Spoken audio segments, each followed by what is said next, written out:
Well, church leaders are defending a Catholic saint after a prominent Democratic lawmaker claimed a statue honoring the saint is part of a white supremacist culture.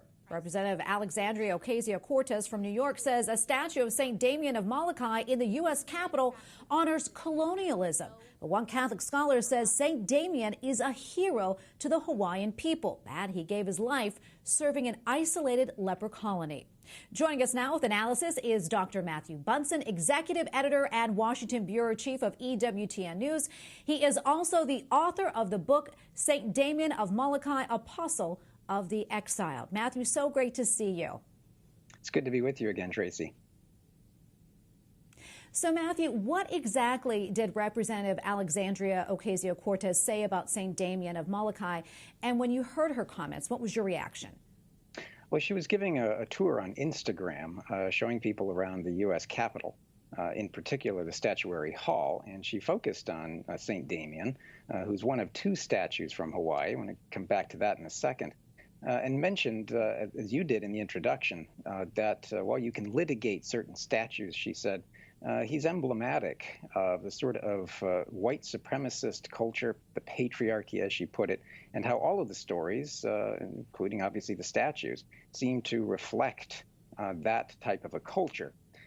She may or may not be aware that the second statue from Hawaii, all states have two statues, was King Kamehameha I, who was the first great king of Hawaii, who united the islands and is honored as what's called the Napoleon of the Pacific.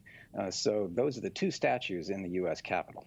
Well, I wasn't especially surprised at her comments, in part because the progressive movement, and certainly Alexandria Ocasio-Cortez is one of the most prominent members of it. They have been calling for some time for the removal of statues that they deem to be problematic, and apparently Damien of Molokai would have to be one of them, unfortunately. I know that you wrote a book about St. Damien. What would you like our audience to know about him? Well, to understand Damien is also to understand Hawaii during his era. When he arrived, he was ordained a priest as a missionary from Belgium.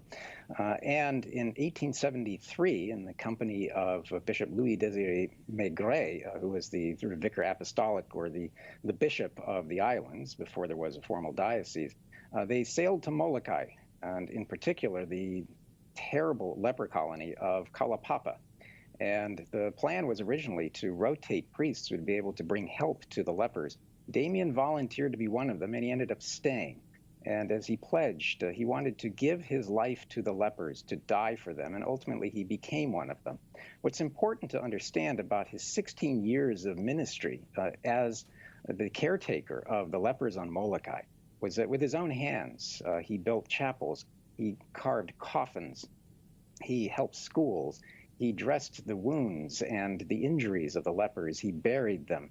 He was there every day, and that is a legacy of help, of love, of service, and ultimately of the sacrifice of his own life for the lepers that I think rests at the very heart of why the Hawaiian people have honored him for so long and really consider him one of the greatest heroes in the history of the islands. Well, you grew up in Hawaii. Can you tell us, how do people there view St. Damien? Well, as I was just mentioning, when the time came for two statues to be chosen from Hawaii, two were picked. One was King Kamehameha that I mentioned. The other was Damien of Molokai. They chose him precisely because he was ranked and remains ranked as one of the greatest heroes, as I was saying, in the history of Hawaii. They wanted to have a testament to his service.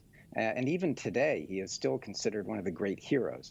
So if the question is asked, does he deserve to be in the U.S. Capitol, I think it's an ardent yes from the people of Hawaii who chose him. When the statues were installed in 1969, there was a huge celebration.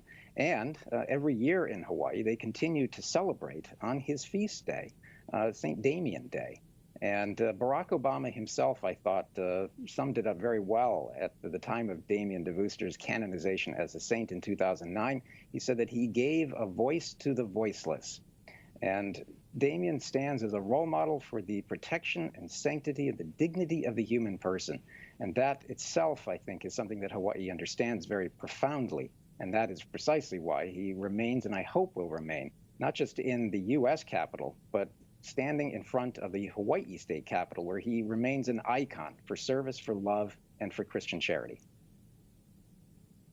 Matthew, thank you so much for coming on and for your analysis. We really appreciate it. Dr. Matthew Bunson, Executive Editor and Washington Bureau Chief of EWTN News. Thank you again, Matthew. Good to be with you. God bless.